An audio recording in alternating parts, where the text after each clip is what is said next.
Berlin was reluctant because of its history and the underfunded state of its armed forces, but it's now one of the biggest contributors of arms to Ukraine.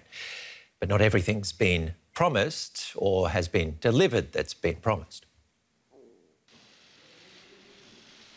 It had taken more than a year, but finally Berlin was ready to get out its checkbook. We are not easing our support. We have just decided to put together a new support package for military equipment with a total of 2.7 billion euros. But the delivery of that military equipment has been slow. Armored fighting vehicles are key to Ukraine's counteroffensive. This summer, Germany pledged as many as 135 Leopard 1 battle tanks. But only 20 have been delivered. Main battle tanks such as the Leopard 1 belong on the front line, where they are used for close-range combat and to provide fire cover for infantry.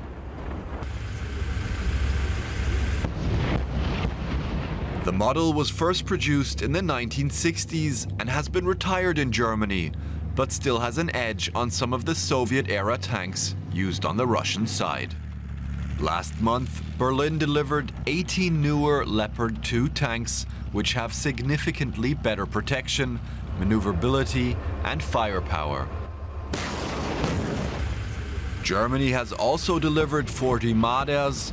These infantry fighting vehicles are smaller than tanks and are designed to support the Leopards in battle. German artillery systems were also delivered to Ukraine in 2022. To date, Berlin has supplied 14 Panzerhaubitze 2000s. These self-propelled howitzers have a firing range of up to 70 kilometers with specialty ammunition. They fire from behind the lines to strike enemy positions before an advance. The German model also outperforms Russian systems on range and precision. Berlin has also supplied 5 Mars 2 multiple rocket launch systems as part of a joint delivery with the US and the UK. Air defense systems play a significant role in protecting Ukraine's cities from a continuous barrage of Russian drones and cruise missiles. Ukraine got the first of 4 Iris-T launchers from Germany at the end of 2022. It is a medium-range infrared homing surface-to-air system that can detect incoming missiles 250 kilometers away. The Iris-T munition is expensive, and so the German Gepard or Cheetah air defense system is more cost-effective when it comes to taking down drones. It has been phased out in Germany, which means Berlin has been able to deliver 46 Cheetahs to help keep Ukraine's skies safe. And more from our political correspondent, Giulia Sardelli. Giulia, why did it take Berlin so long to step up supplies of weapons to Ukraine?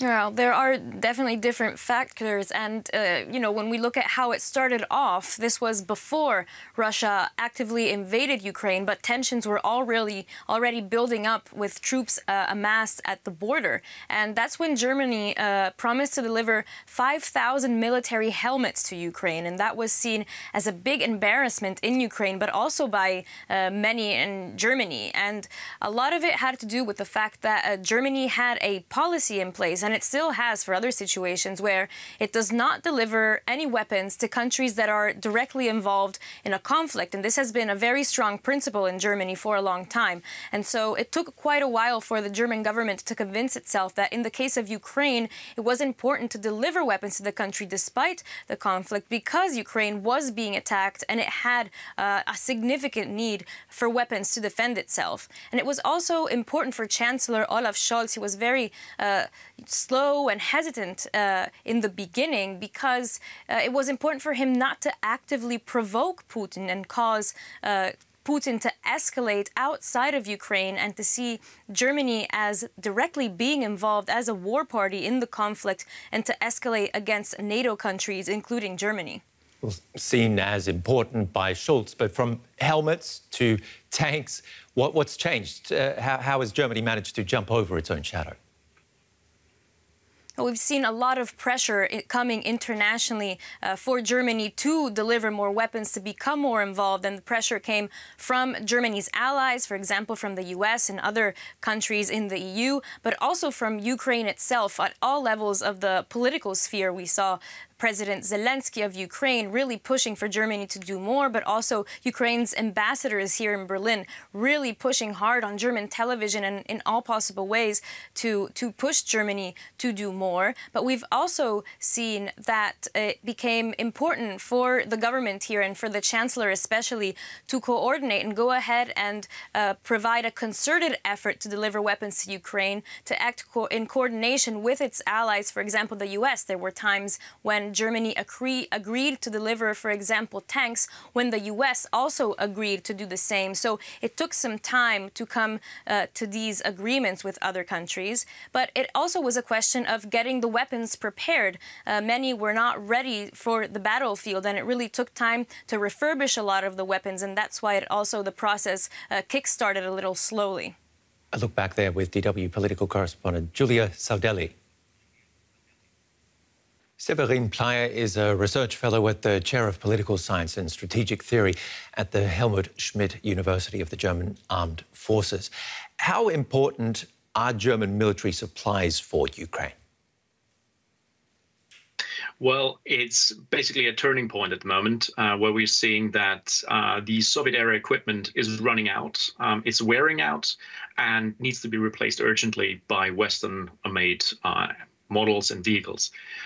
Therefore, it is now the time to actually replace the entire arsenal of the Ukrainian armed forces, and in that state, the German deliveries are an essential component. Would you say that Germany's slow supply of weapons, however, is partly to blame for this war dragging on so long? I think we have to differentiate on that one. We see it mostly in the public domain as a conventional war, which it is for the Ukrainian side and also for the Russian side.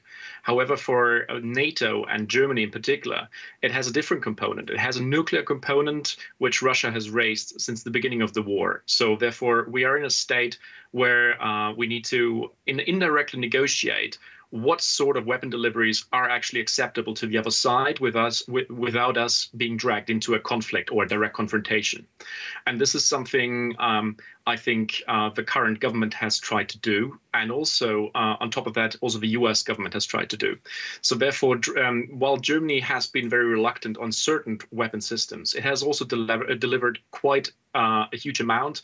In particular, like we've just seen in the video, the Panzerhaubitze 2000, which is a great counter-battery howitzer. So therefore, there is movement, and I think it has to be seen in the international political context. The war is in. How much longer can Germany keep supplying Ukraine, do you think? Well, that depends on the decisions which have to be made now, which is if we actually order ammunition for Ukraine, and if the capacities to produce the ammunition, for instance, are being actually opened up within Germany. This is happening to a certain extent, but it's not in a perfect state.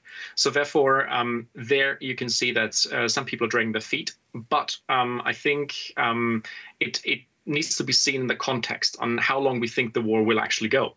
If we actually see how it goes now, we actually have to adjust for years to come. So therefore, decisions have to be made now. Where will this leave Germany's own defence shortages, though?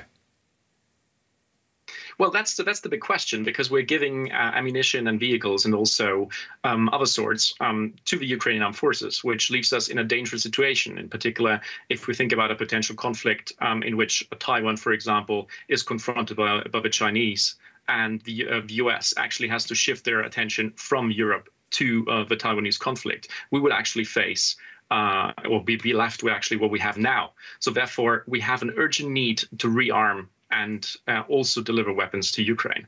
But the state as it is now is not sufficient. Severin Plyer with the Helmut Schmidt University of the German Armed Forces, thank you very much for the analysis. Thanks.